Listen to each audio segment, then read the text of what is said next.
কত মানুষ ঘুমায় যায়, রাত্রিতে এই দোয়াটি পড়ে ঘুমায় যায়, কিন্তু এই ঘুম থেকে আর জাগ্রত হতে পারে না। চিন্তা করে দেখেন তো, আমারও একদিন এরকম হতে পারে কি পারে না? হতে পারে? বুঝা যাচ্ছে আমার কথা? আমার এরকম হতে পারে কি?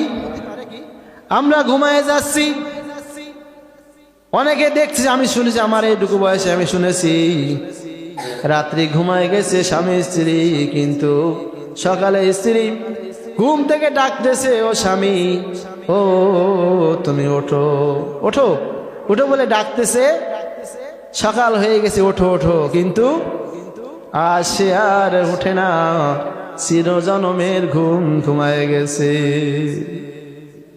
আল্লাহুম্মা বিসমিকা আমুতু ওয়া আহইয়া, হে আল্লাহ, তোমার নামে আমি মৃত্যুবরণ করতেছি, আবার তোমার নামে যদি তুমি জাগ্রত দাও, জাগ্রত করে দাও, তাহলে আমি ঘুম থেকে উঠতে পারবো, জাগ্রত হতে পারবো। আসলে আল্লাহ তাআলা মহান, আল্লাহ তাআলার মহান নিয়ামত ঘুম। মানুষের যার ঘুম হচ্ছে না, সে বুঝতে পারতেছে না ঘুম না হলে কি জ্বালা, কি যন্ত্রণা, শরীরে আসলে শান্তি লাগে না, ভালো লাগে না, তখন সে বুঝতে পারে আসলে কি।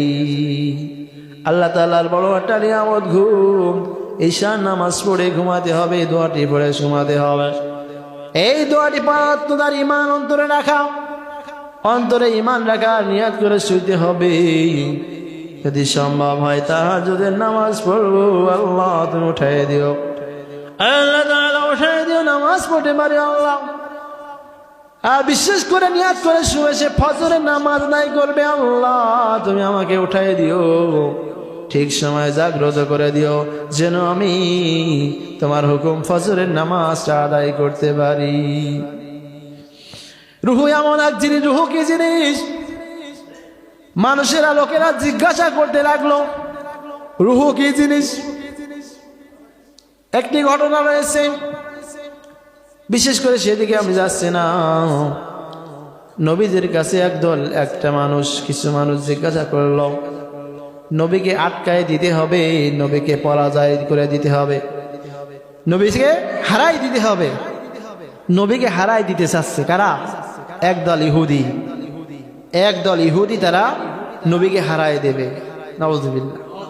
তারা এরকম মন মানসিকতা নিয়ে আসতো, কলবের সমস্যা, কলবে এরকম মন মানসিকতা, অথচ ওনারা এসে বলতেছে, তারা বলল, হুজুর, ইয়া রাসূলুল্লাহ, ইয়া হাবিবাল্লাহ, যদি আপনি আমাদের 3টি প্রশ্নের জবাব দিতে পারেন, তাহলে আমরা আপনার হাতে হাত দিয়ে কালেমা পড়ে মুসলমান হয়ে যাব।